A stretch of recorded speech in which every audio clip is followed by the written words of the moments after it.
Hi, I'm Carl Azus. Welcome to CNN 10 on this December 15th. Across the United States, votes were cast yesterday in the 2020 U.S. presidential election. But Carl, you might be asking, didn't that happen on November 3rd? Yes, but Americans do not directly choose their president. They choose electors, members of the Electoral College, who cast the final votes for president, and those electors met nationwide yesterday to formally certify each state's results. This is all part of the constitutional election process that happens every 4 years. It's getting more attention this time around because the results of the 2020 presidential election have been disputed. Former Vice President Joe Biden won the projected vote on Election Day. States were expected to certify his Electoral College win on Monday, and those Electoral College votes will be sent to Congress, which will formally count them next month. So is he officially the president-elect? Some experts say yes, that a candidate formally gets that title when the 50 states' electoral votes are certified. But others say that happens when Congress officially counts them. Either way, Congress will have completed that step on January 6th.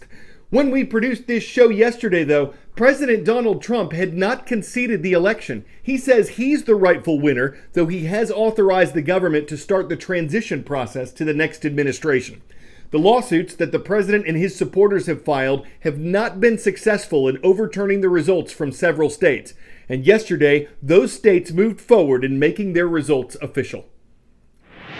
In the United States, the popular vote doesn't directly determine who becomes president. Under the Electoral College system, each state gets a certain number of electors based on how many representatives it has in Congress, and those people cast the official votes for president. Historically, electors have overwhelmingly voted for the candidate who won the popular vote in their state.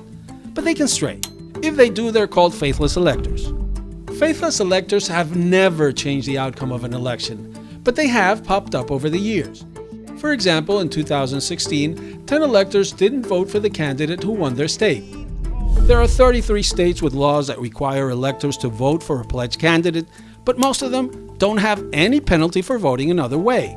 Some states impose a fine. Some cancel the vote and replace the elector, and some count it as a criminal charge.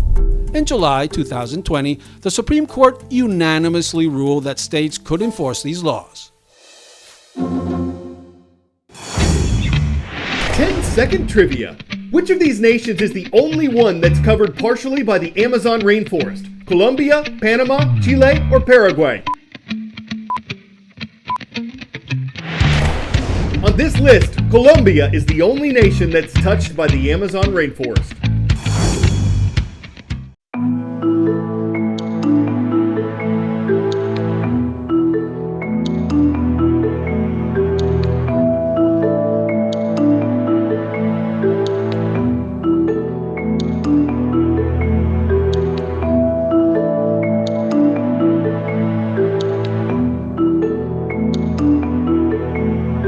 Clearly there was an overlap between people and these mega herbivores.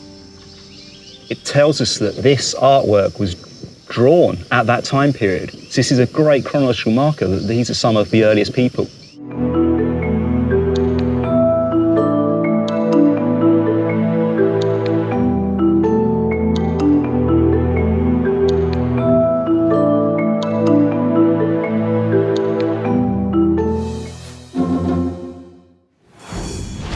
Couple weeks or a couple months maybe. That's how long we expected to be producing this show from our remote studio when we were sent home in March. But as the coronavirus pandemic has stuck around, we've more or less settled into a very different workflow. And one question being asked by people across corporate America and beyond is how long will this continue? Some companies tried this long before the pandemic struck. Yahoo once had a work from home option that the company did away with in 2013. Same thing for some IBM workers who were asked to come back to the office in 2017. But will the changes of 2020 become more permanent even after the pandemic finally goes away? This was the year working from home went mainstream right around the world. This was a how to work from home video that I made all the way back in March. I thought this might be the way of things for a couple of months. Wow, did I get that wrong. As we reach the end of 2020, many of us haven't returned to the office. We're still on Zoom, Skype, WebEx, Slack. While video conference fatigue has set in for some, others are happy with this new way of working. Twitter is one company that's embraced the change and is allowing some employees to choose to work from home permanently. We had about over 80% of our employees working 4 or 5 days in the office, so pretty much full time in the office.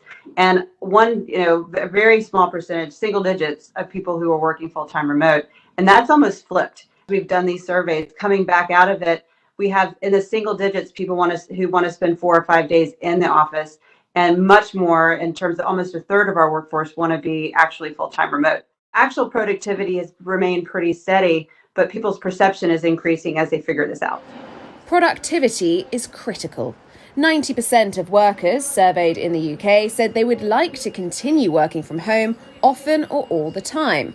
However, only 70% felt they were as productive or more so. I think we'll be moving to more hybrid forms of working where people do actually work a lot more at home than they used to before the pandemic. So it has ushered in a major change, I think, in the landscape in terms of how we work, where we work. The shift to remote has had a devastating impact on local economies. Cafes, bars and shops are reliant on office workers who may never go back to their offices from 9 to 5, 5 days a week. Companies could reduce their office space or give up expensive leases altogether. What we're seeing from many of our clients are people choosing to work from home perhaps 2, maybe 3 days a week. There still is the requirement then of the office, but people will come into it for a different reason. The great work from home experiment has sparked long-term change in the way that we work, but it isn't for everyone, whether it's unsuitable home environments, noisy children, or in my case, wayward pets. Some of us will be hoping to get back to the office in 2021.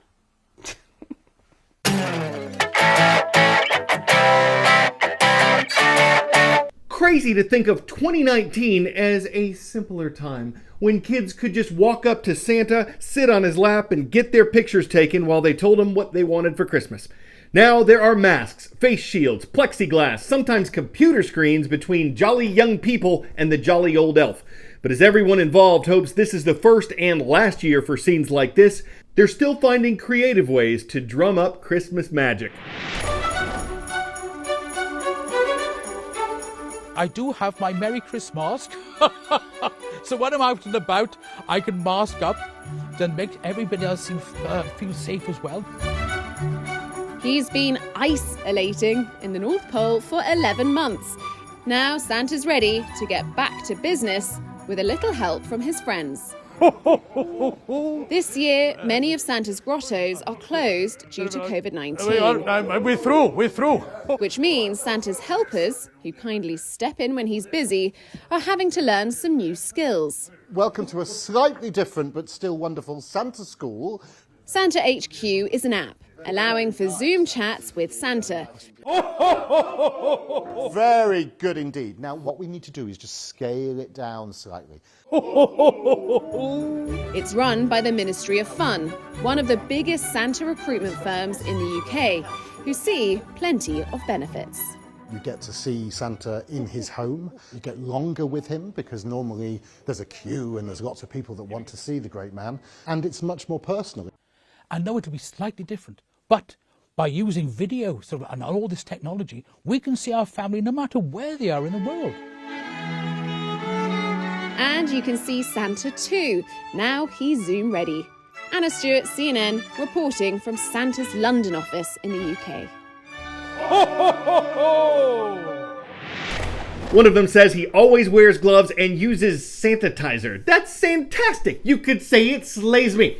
Now, he probably won't catch coronavirus up on the housetop, but mommy better not be caught kissing him, because whether you have a white Christmas, a blue Christmas, or a holly jolly one, Navi Dad would be anything but felice about that.